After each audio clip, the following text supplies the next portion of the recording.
Namaskaram everyone, welcome back to the 73rd episode of Master Unreal series, and in this episode we are going to address how the gameplay components or the pawn components of the character or the pawn are going to communicate, and it is taken from Lyra. To be more specific, we are going to address the implementation of PawnExtensionComponent and the hero component, which we call gameplay component in our project.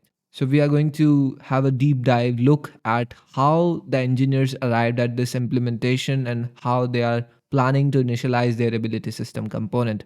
So first we will understand it in the theory and then we will apply it in the code base.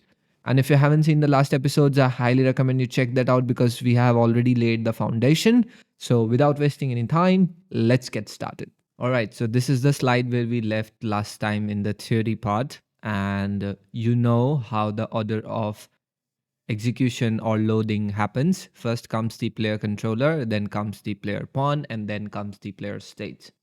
Okay, and our ability system component is owned by the player state, which means that's where it is created, and the avatar is your player pawn, where the effects, attributes, and everything is applied. Okay, so let's revise the strategy that we are implementing in the last episodes. You have a controller which sends the signal to the pawn gameplay component.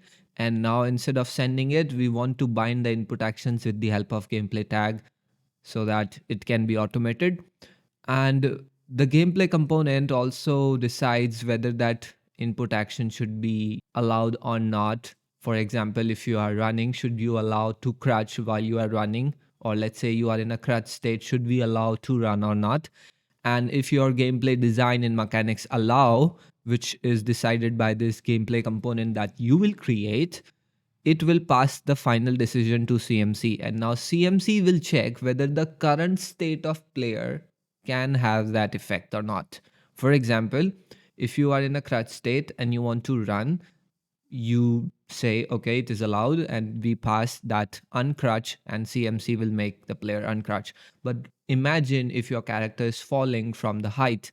In that case, when you are falling, you cannot run or walk or uncrouch, right? So in that situation, gameplay mechanics says it is allowed, but CMC says the current state we cannot apply this effect. Please try again later, or we will try when you are back into the physics, or maybe walking, or maybe you are on the ground. Okay, so the CMC will take the final call. That is just for locomotion. I'm just taking the example from locomotion perspective. Okay, now let's see. We know that the ability system component is owned by the player state, like I said. So our goal is to know when the ability system component is initialized and ready. Remember, in the player state, you are just creating it. You are not initializing it. Initializing has two parts. One is who's the owner, and second one, who is the pawn for which this ability system component is created. Just like this gameplay component, which is a pawn component. Okay, there are two components we discussed in the last episode, actor component and pawn component. Okay, so there can be many pawn components which might want to do something with ability system. I'm just assuming a scenario. So in that situation, everyone is waiting for that ability system component which has to be initialized, and so that you can do your stuff.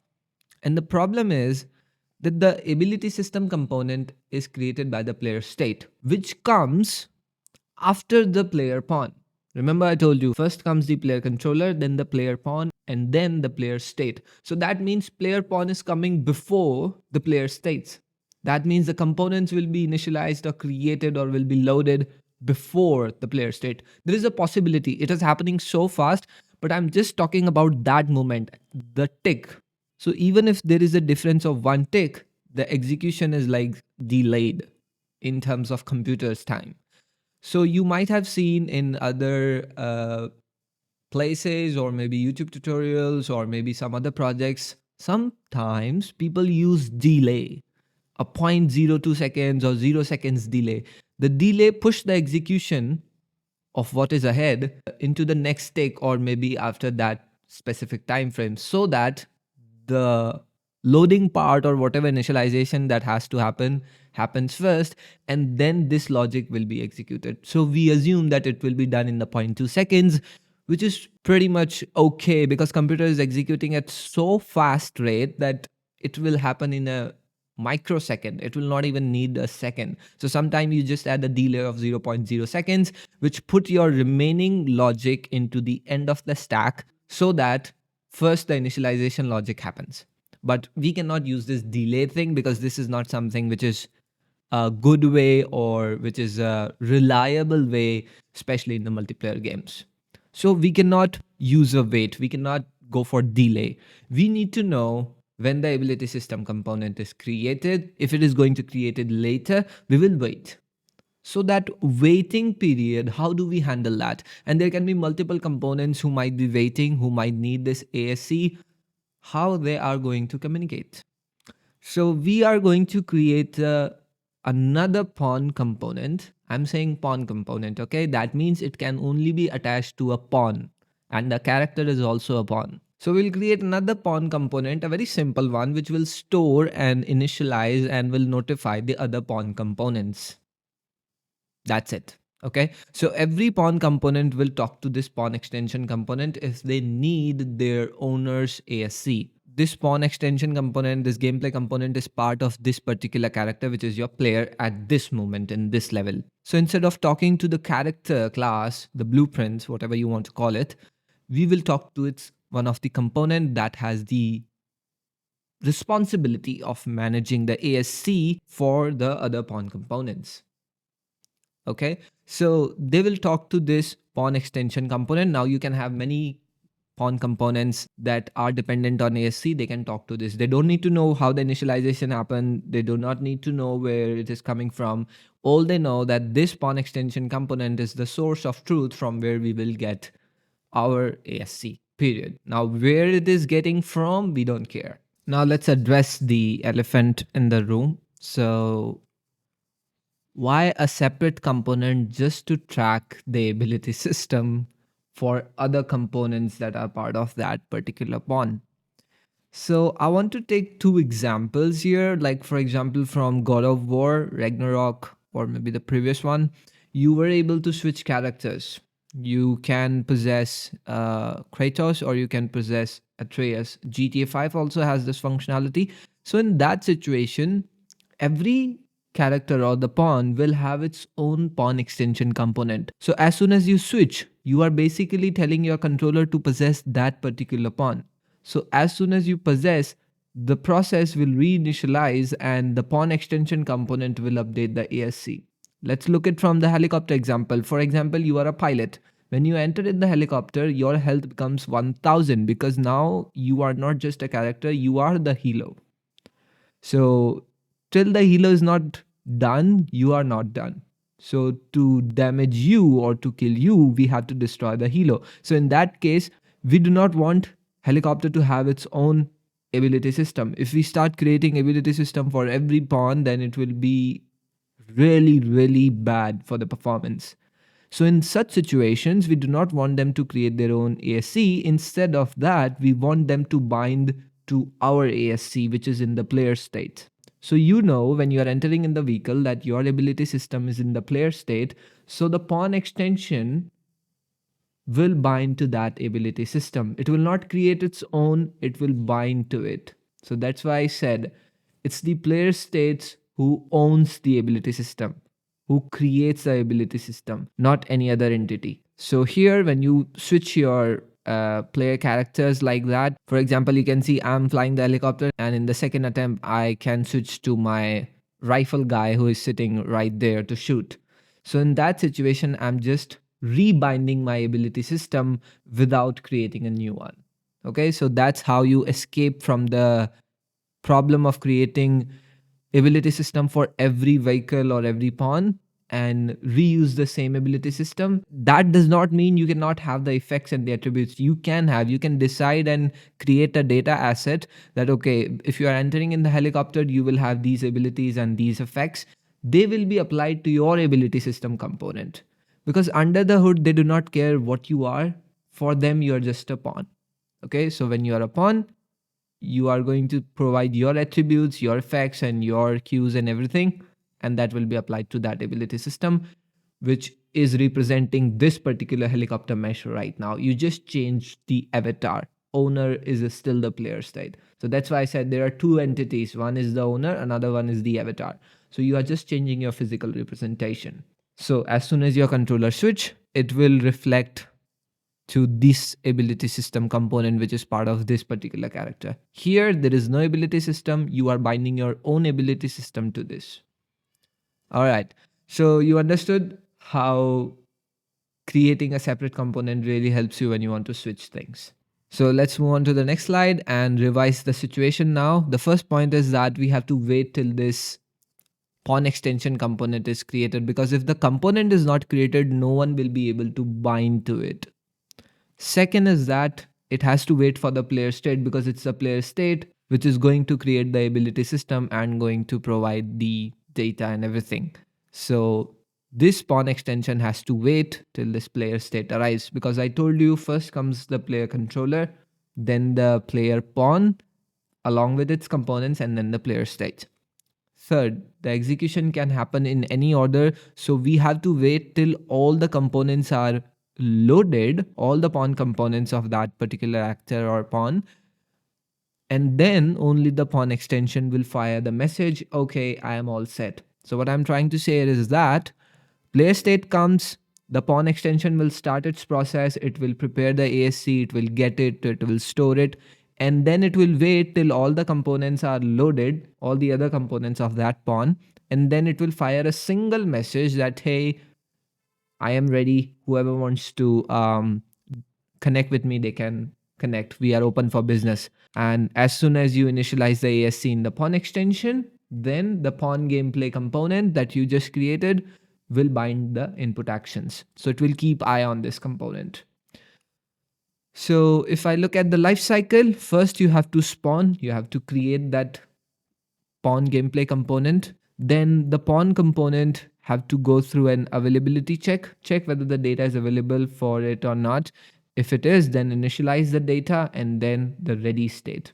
So this is the 4-state cycle that every pawn component has to go through.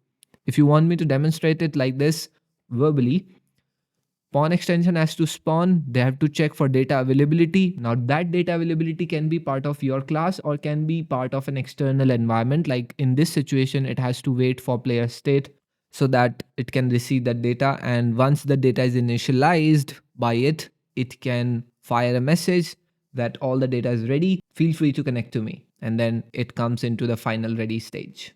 Okay. In this situation, the gameplay component will be spawned. It will check whether the data is available or not. It will wait for this pawn extension to give it the message that, okay, ASC is available, please connect to it. So this is the 4-step process. Spawn, data availability, data initialization, and then you are set. Now, to hear for these messages and all that, we need a central authority which can tell us which component is in which state. Whenever they change the state, we want to know. Now, for this, you need a central authority, a manager that gives you these updates. Now, why the hell do I need a manager? Why cannot just my components talk to each other, maybe through binding or direct function call or getting the owner and finding that component? Yes, that is there. If you are having a very limited scope, very limited game situation, and very limited vision, then for sure go for it. But if you really want to reuse your code in different games and you want to extend in a larger scenario, then you need a central authority for this one. Now, let me tell you why. I'll take a Call of Duty example. I hope every one of you have played this game somewhere in your childhood or maybe in recent past. There is an agency in between, okay? There is a central authority whom every soldier talks to and they provide all the communications. Like, for example, foot soldier, let's say the soldiers that are on ground, they went for a mission. The package they were trying to obtain, it is secured. And they said we will be at the pickup point in 5 minutes. So they informed this information to the agency. Now, agency needs to know whether the pickup is right or not. So there is a Helo who provides that I'm moving to the extraction point and the ETA will be 4 minutes. Now, instead of foot soldier talking to this Helo, they can just ask agency how much time is left in our extraction. So the Helo, the helicopter, will provide the updates to the agency and the agency will give it to the foot soldier. Okay. all the sources just have to tie their knot with the agency. They will give their updates and other components can receive the updates. No, you don't have to set up the bindings. Let's expand. Third, let's say the foot soldiers, the squad, has a squad leader. Once they are moving to the extraction point, they want to know how's the paths. Are we good to move? Now, that information cannot be obtained from Helo. So you are just trying to bind yourself to helicopter just so that you can extract this information. Tomorrow, you might have some extra information. You will have to create a new component. You will have to bind to it. And maybe day after tomorrow, you change that component. Um, you brought in some other system for providing that information. So you have to make corrections in every pawn component. That is not correct, right? So for this situation, we just created a simple thing, a drone that provides the overview of the threat. So it will check, okay, the agency will say that there is an enemy checkpost at 1 kilometer from where you are standing. So the drone will provide this detail to the agency. Now, drone may also provide the information where is Helo. So all I'm trying to say is that your source of information can change based on the gameplay requirements and implementation. So it is very bad to tie a knot with something that is not stable or that might change in future, or that might just be removed from your game due to some reason. So in that situation, we just want a central authority where everyone will dump their message and the one who wants to listen can get it. All right, so if I summarize, we need a manager through which all the components can talk to, and the pawn extension component will provide the information about ASC to other pawn components, and that ASC will be created in the player state, which will be initialized by your game mode. Remember, first comes the game mode, which brings your player controller, then the player pawn, then the player states. So that's how the order of execution goes, and that's what we are going to implement exactly step by step. All right, let's get into the code base. All right, so I'm in the code base now, and last time we created this base player state and the pawn gameplay component, if you remember, in the character. Okay, and we implemented the gate logic. Now I just finished the editing of the theory part and I realized I have consumed 16 minutes. So I don't think I'll be able to pull the entire implementation. So we will break it into pieces. So in the presentation, we saw 4 states. So we are going to set up these 4 states by gameplay tags. And via this, I will also show you how you can set up your gameplay tags in C++. So right now, if you have been following my series, then you know that we have done inventory manager. And if you check the base inventory manager CPP, for example, if you want to get a tag, you used to call f gameplay tag request and then you used to provide the text. Now there's a high possibility that you can make errors. You need to constantly cross check. You do not have any IntelliSense that tells you, okay, what are the tags available. So to resolve this, I'll create a small class that will provide you all the tags. So this is gonna be lifesaver for you. There are 2 important points that you need to make sure is that whenever you add a tag, you have to add them in the gameplay tags under the gameplay tag manager, which is loading these tags into the default gameplay tags.ini. Once you add a tag here, then you should add the tag in the C++ as well. So the point I'm trying to make here is that every tag that you have added here will be available throughout your project. But if you want to access any of the tags in C++, then you have to add them over there as well. It's a little repetitive, but it hardly takes a second. You just have to do copy paste. And you do not need to add all the tags here in the C++. You just add whatever you are going to use in the code base. If you are using it in editor, it's fine. So what I'm gonna do, I'm gonna go for tools, new C++ class, select none, and I'm going to name it base gameplay tags. You can name it whatever you want. And I would like to store it in the first third person game. So select this folder and I'll create. And now you can remove these 2 functions and also go in the private where there is a base gameplay tags CPP, and from the header you can remove all this. Okay, so it's the header file which is going to store all the tags for you. So first of all, I'm going to include a header that will provide us this functionality, that is native gameplay tags. Now you will use namespace base gameplay tags. Okay, use the same namespace that you have given for your class, and under this namespace you can define the tags. This will allow you to do something like this: base gameplay tags double colon, and then it will render out the list for you that you can use. Okay, so the simple way is UE declare gameplay tag extern. All right, and now you can provide the tag. Now if you check your editor, you used to define the tags something like this. For example, if I have to add something in the stat, I'll go for add, and you used to write stat.firepower, stat.gun.firepower like this. Here you do not use dot as your delimiter, you use underscore. So let's say I want to get this max stack count tag. Okay, so I'll copy this and I'll paste it, and do not use dot, use underscore. So this is the exact representation. It is case sensitive, so mind the letters. This should name exactly the way you named it here. The only difference is you replace the dot with underscore.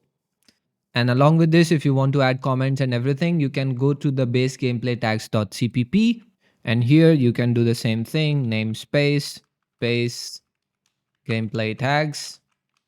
Under this, you can say UE define gameplay tag comment, and I want to do stat.maxStackCount, so I will paste it. And first of all, name it exactly the way you named it in the header. And now you can add the editor version of it. So that is your stat.maxStackCount, that is the text, and the description of it, for example, maximum stack count of the item. Okay, this is your description.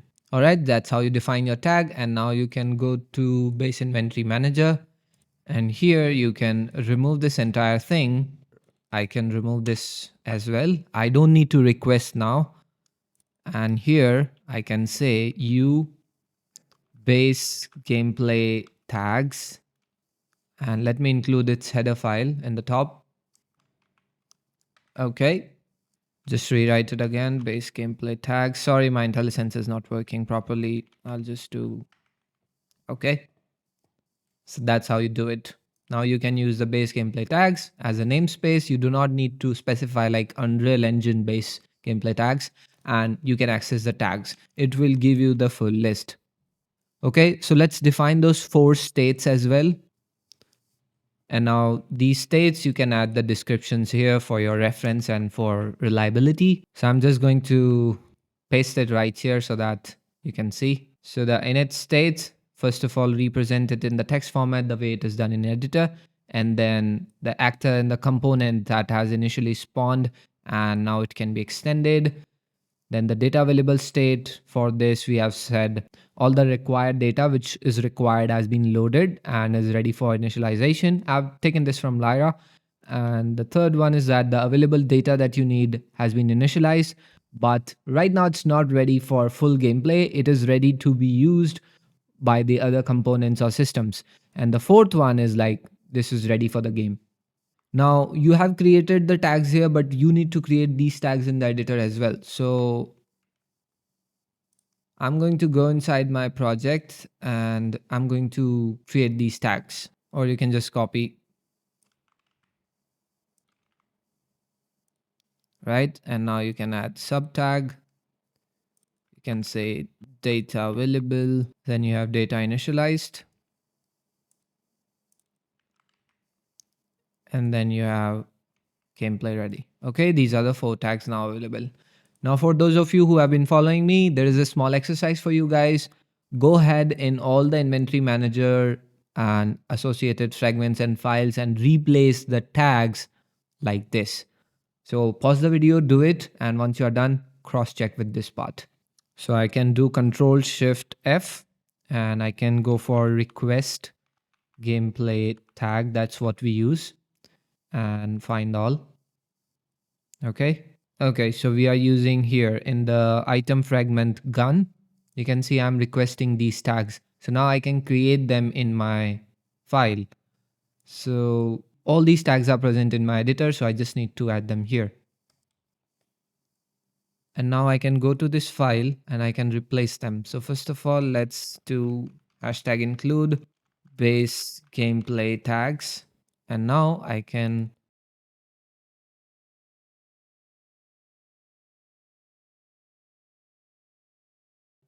So this is done for the gun fragment, and now I can go to stackable where we are using this one. So, and let's include the base gameplay tags. All right, so that's all we need. Okay, now let's do Control Shift F and remove this request gameplay tag, find all, and we have no more tags in our project. All right, so that's it for this video. I hope you enjoyed it. Do let me know in the comments if you have any queries, doubts, questions, or suggestions. And in this particular episode, I explained you the theory of how the components of Lyra system are designed to communicate with the initial setup of gas and the ability system. Now, in the next episode, we are going to set up the communication between these components. Okay. So like the video, share it with your friends, subscribe to the channel. And if you like my work and you want to support me, the Patreon and the coffee link is in the description. Feel free to check it out. And if you want to buy the membership, the wing tier, then please have a word before buying. And I'll see you in the next episode. Till then, take care. Bye bye.